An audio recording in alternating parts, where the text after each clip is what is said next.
नमस्कार, मैं विशाखा ठाकुर। स्वागत है आप सभी का 3.0 टीवी में।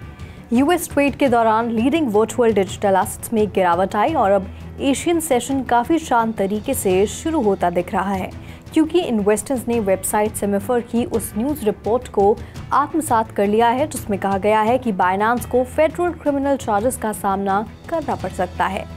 बिटकॉइन जुलाई के अंतिम सप्ताह से देखी गई अपनी $500 ट्रेडिंग रेंज पर लौट आया है और हाल ही में 1.82% कम होकर $29,199.23 पर देखा गया। फिच द्वारा यूएस ट्रेजरी द्वारा डाउनग्रेड किए जाने और माइक्रो स्ट्रैटेजी द्वारा अधिक बिटकॉइन खरीदने की योजना की खबरों के बीच बुधवार को बीटीसी $30,000 से अधिक हो गया। ईथर मार्केट वैल्यू में दूसरा सबसे बड़ा क्रिप्टो हाल ही में 1.46% नीचे $1,840.78 पर ट्रेड कर रहा था। मार्केट में व्यापक उछाल के बीच तेजी से बढ़ने के एक दिन बाद अन्य प्रमुख क्रिप्टो बड़े पैमाने पर नीचे ट्रेड कर रहे थे। यूनिस्वैप डिसेंट्रलाइज्ड एक्सचेंज का टोकन यूनी और बिटकॉइन स्पिन ऑफ BCH हाल ही में क्रमशः 6% और 5% से अधिक नीचे था। पिछले 24 घंटों में ग्लोबल क्रिप्टो मार्केट कैप 1.81% घटकर $1.17 ट्रिलियन हो गया। इसके साथ ही टोटल क्रिप्टो मार्केट का वॉल्यूम 9.08% कम होकर $37.03 बिलियन हो गया। डीफाई का टोटल वॉल्यूम वर्तमान में $3.12 बिलियन है और सभी स्टेबल कॉइन्स की $34.83 बिलियन है, जो टोटल क्रिप्टो मार्केट 24 घंटे की वॉल्यूम का क्रमशः 8.04% और 94.06% का प्रतिनिधित्व करता है। बिटकॉइन का डोमिनेंस 0.03% बढ़कर 48.48% हो गया।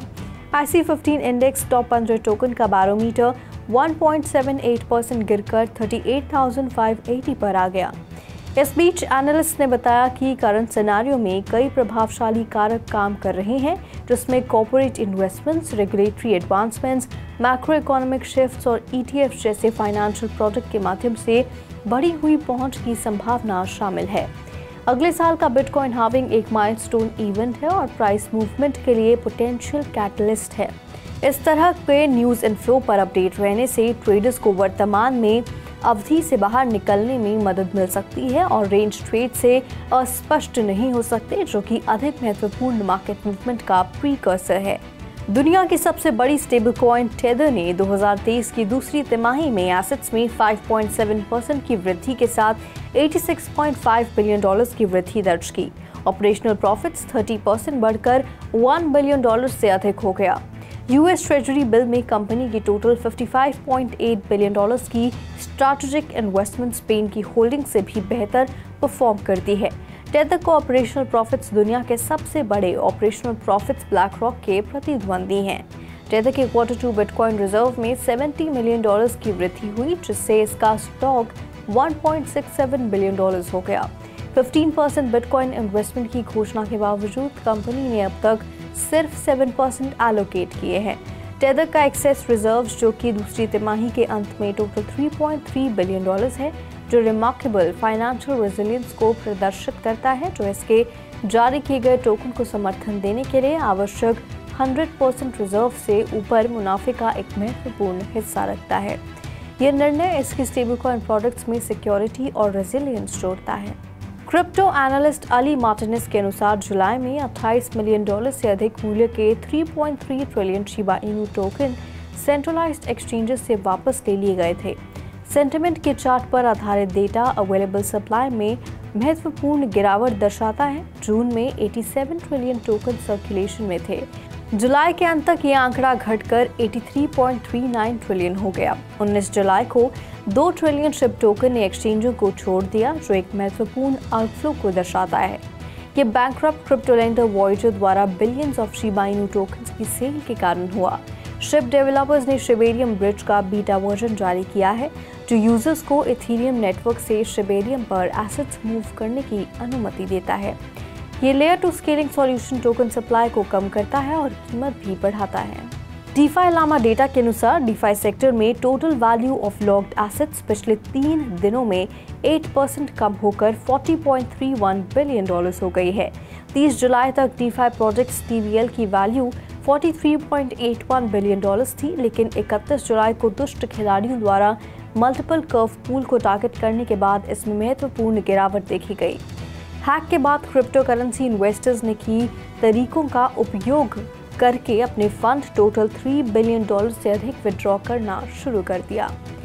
जैसे ही कंटेजन के बारे में चिंताएं पैदा हुई, डीफाई लामा डेटा से पता चलता है कि 2 डीफाई प्रोटोकॉल कर्व फाइनेंस और कन्वेक्स फाइनेंस TVL में 2/3 गिरावट के लिए जिम्मेदार हैं, जिनमें से प्रत्येक में पिछले 3 दिनों में $1 बिलियन से अधिक का नुकसान हुआ। अन्य प्रोटोकॉल यूनिस्वैप और आवे को भी नुकसान हुआ। हालांकि डीफाई लामा डेटा से पिछले 24 घंटे में हल्की रिकवरी दिखाई है। TVLs में गिरावट का श्रेय इंडस्ट्री अनसर्टेनिटी के कारण लेंडर्स द्वारा डीफाई प्लेटफॉर्म से लिक्विडिटी विड्रॉ करने को दिया जा सकता है। $223 बिलियन के करंट वैल्यू के साथ इथेरियम ने मार्केट कैपिटलाइजेशन के आधार पर टॉप 50 ग्लोबल एसेट्स में प्रवेश करने के लिए एक जबरदस्त उपलब्धि हासिल की है, जिसकी वजह से ये पैलेडियम से आगे निकल गया है और अब प्लैटिनम से सिर्फ $17 बिलियन पीछे है, जो ग्लोबल एसेट्स में उल्लेखनीय वृद्धि दर्शाता है। लगभग $570 बिलियन की कीमत के साथ बिटकॉइन मार्केट कैपिटलाइजेशन के हिसाब से 12वीं सबसे बड़ी ग्लोबल एसेट के रूप में एक रिस्पेक्टेबल पोजीशन बनाए रखता है। इसकी स्थिति दुनिया की टॉप एसेट्स में बनी हुई है, इस तथ्य के बावजूद कि ये अभी भी टॉप ग्रुप से बहुत दूर है, जिस पर टेक, इक्विटीज और सिल्वर और गोल्ड जैसे प्रेशियस मेटल्स का कब्जा है। ये डेवलपमेंट्स दुनिया के फाइनेंशियल सीन पर क्रिप्टो करेंसी के बढ़ते प्रभाव को रेखांकित करते हैं। विशेष रूप से इथेरियम का ऊपर भी और रुझान मार्केट की डायनामिक नेचर को उजागर करता है, क्योंकि ये प्रेशियस मेटल्स जैसे अधिक कन्वेंशनल एसेट्स के साथ अपनी जगह मजबूत करता है। रिपोर्ट्स के अनुसार लेटेस्ट कर्व फाइनेंस एक्सप्लॉइट ने अब तक के सबसे बड़े maximal extractable value reward blocks में से एक को प्रोड्यूस किया, जो टोटल 584.05 ETH थे। इथेरियम के लिए eric.eth नाम के एक मुख्य डेवलपर ने 31 जुलाई को नोट किया कि आज इथेरियम के इतिहास में कुछ सबसे बड़े MEV रिवॉर्ड ब्लॉक्स को प्रोड्यूस किया गया है। ये देखते हुए कि कर्व फाइनेंस स्टेबल पूल्स की 30 जुलाई की वल्नरेबिलिटी इसके लिए जिम्मेदार थी। डेटा बताता है कि मार्च में 692 ETH का higher MEV reward block register किया गया था। बीकन ट्रेन के अनुसार सबसे बड़ा MEV bot block reward 584.05 ETH था, जिसकी कीमत लगभग $1 मिलियन थी और इसकी पुष्टि 31 जुलाई को 1:34 पर की गई। उस समय के आसपास 345 ETH और 247 ETH के लिए एडिशनल ब्लॉक रिवॉर्ड्स थे। सोमवार की सुबह सेलो ब्लॉकचेन बनाने वाली कंपनी सी लैब्स ने देखा कि सेलो को एक इंडिपेंडेंट लेयर 1 ब्लॉकचेन से इथेरियम लेयर 2 सॉल्यूशन में बदलने का उनका प्रस्ताव सफल हो गया है। प्रपोजल पेज के अनुसार टोटल 131 वोट्स मिले, जिसमें ट्रांजिशन के फेवर में 128 वोट्स, इसके खिलाफ 2 वोट और एक एब्सटेंशन रहा। सेलो और इथेरियम कम्युनिटी के मेंबर्स के साथ महीनों के रिसर्च और डिस्कशंस के बाद सी लैब्स टीम ने 16 जुलाई को इथेरियम कम्युनिटी के लिए एक प्रस्तावित कदम की घोषणा की।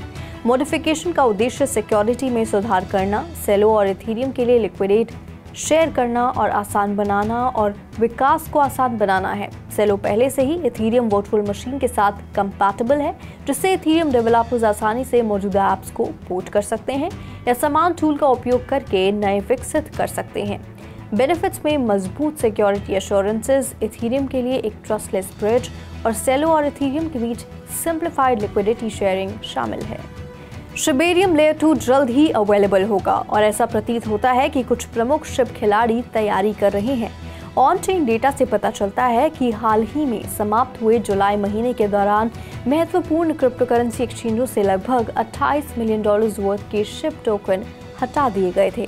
क्रिप्टो एनालिस्ट अली मार्टिनेज द्वारा ट्विटर पर पब्लिश स्टैटिस्टिक्स और इनटू द ब्लॉक के ऑन चेन चार्ट डेटा द्वारा समर्थित डेटा के अनुसार जुलाई में नॉन क्रिप्टो एक्सचेंजेस से 3.30 ट्रिलियन से अधिक शिप को हटा दिया गया था, जो पिछले महीने में सबसे बड़ी शिप विड्रॉल रेट का प्रतिनिधित्व करता है।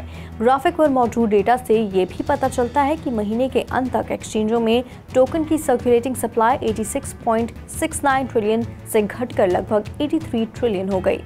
19 जुलाई को इथेरियम व्हेल ने Binance.US से $18.7 मिलियन वर्थ के 2.4 ट्रिलियन शिप टोकन को एक अननोन वॉलेट में ट्रांसफर कर दिया। व्हेल की शिप होल्डिंग्स अब $20 मिलियन से अधिक है, जिसका श्रेय शिबेरियम के लेयर 2 ब्लॉकचेन की घोषणा को जाता है, जिससे गैस फीस कम होने और ट्रांजैक्शन स्पीड में सुधार होने की उम्मीद है। कर्व फाइनेंस, एक डिसेंट्रलाइज्ड क्रिप्टोकरेंसी एक्सचेंज, ने अपने नेटिव टोकन में 30% की गिरावट का अनुभव किया, जिससे डिजिटल एसेट्स के प्रति सेंटिमेंट में कमी आई। वीकेंड में हुए हैक के कारण प्लेटफॉर्म पर डिपॉजिटेड फंड्स और CRV टोकन की कीमत में महत्वपूर्ण गिरावट आई, जो ट्रांजैक्शंस की सुविधा प्रदान करता है। इस गिरावट ने कर्व फाइनेंस के फाउंडर माइकल एगोरोव के $100 मिलियन से अधिक के लोन्स को लिक्विडेशन के जोखिम में डाल दिया है। कर्व फाइनेंस अन्य डिसेंट्रलाइज्ड प्रोजेक्ट्स की तरह मिडलमैन के बजाय ब्लॉकचेन बेस्ड स्मार्ट कॉन्ट्रैक्ट्स का उपयोग करता है।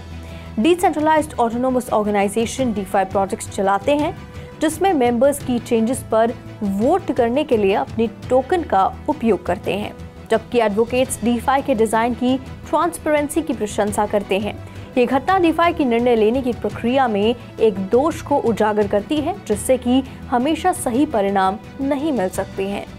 Digital asset data aggregator CoinGecko की एक नई रिपोर्ट के अनुसार दुनिया के अधिकांश प्रमुख बैंक क्लाइंट की कैश को प्रमुख क्रिप्टो एक्सचेंजों में ट्रांसफर करने में सक्षम बनाते हैं।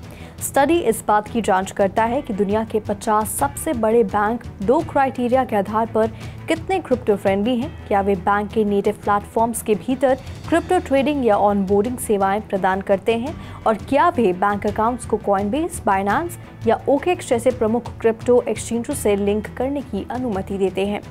रिपोर्ट से पता चलता है कि 2023 में 50 सबसे बड़े ग्लोबल बैंकों में से 74% बाइनेंस और कॉइनबेस जैसे रेगुलेटेड एक्सचेंजेस से जुड़कर क्रिप्टो ट्रेडिंग का समर्थन करते हैं। हालांकि उनमें से कोई भी वर्तमान में अपने ओरिजिनल प्लेटफॉर्म्स के माध्यम से रिटेल क्रिप्टोकरेंसी ट्रेडिंग या ऑनबोर्डिंग को सक्षम नहीं करता है। क्रिप्टो एक्सचेंजों के लिए अकाउंट कनेक्शंस की अनुमति देने वाले सबसे बड़े बैंकों में US banks JP Morgan Chase and bank of America, UK banks HSBC और Mitsubishi UFJ फाइनेंशियल ग्रुप शामिल हैं।